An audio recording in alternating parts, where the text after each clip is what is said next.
Everyone, welcome to our channel. రానున్నటువంటి 3 రోజుల పాటు తెలుగు రాష్ట్రాల్లో భారీగా కురనున్నటువంటి వర్షాలు వివరాల్లోకి వెళ్దాం. వాతావరణ పరిస్థితులు ఏంటి, ఏ జిల్లాలో వర్షాలు పడతాయి తెలుసుకుందాం. బట్ అన్నిటికంటే ముందు మీరు మన ఛానల్ ని సబ్స్క్రైబ్ చేయనట్లయితే సబ్స్క్రైబ్ చేసి ఈ వీడియోని ఒక చిన్న లైక్ చేయండి. బెంగాల్ తుఫాను ప్రభావంతో ఇప్పటికే ఎడతెరిపి లేకుండా రాయలసీమ జిల్లాలో వర్షాలు పడ్డప్పటికీ అరేబియా మహాసముద్రంలో ఏర్పడినటువంటి మరొక ఉపరితల ఆవర్తన ద్రోణి బలపడుతుంది. దీని ప్రభావంతో రానున్నటువంటి 3 రోజుల పాటు రాయలసీమలోని చిత్తూరు, కడప, కర్నూలు వ్యాప్తంగా భారీ వర్షపాతం నమోదవుతుంది. ఈ వర్షాలు దక్షిణ కోస్తాలోని నెల్లూరు, ప్రకాశం జిల్లాలో కూడా విస్తరించనున్నాయి.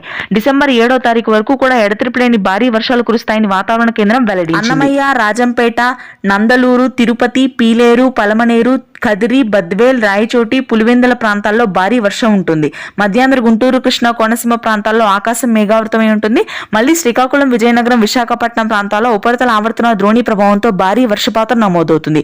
హైదరాబాద్ నగరంలోని Yousufguda, Ameerpet, Malkajgiri, GHMC, Manikonda, Charminar, old city, Adibatla ప్రాంతాల్లో మోస్తరు వర్షాలు, వనస్థలీపురం, హస్తినాపురం, ఎల్బీ నగర్, పంజగుట్ట ప్రాంతాల్లో తేలికపాటి నుంచి మోస్తరు వర్షపాతం ఉంటుంది. ఖమ్మం, భద్రాద్రి, కొత్తగూడెం, మేడ్చల్ ప్రాంతాల్లో చిరుజల్లులు నమోదవుతాయి. నాగర్ కర్నూలు, వనపర్తి, గద్వాల్లో భారీ వర్షాలు కురుస్తాయి. Thanks for watching.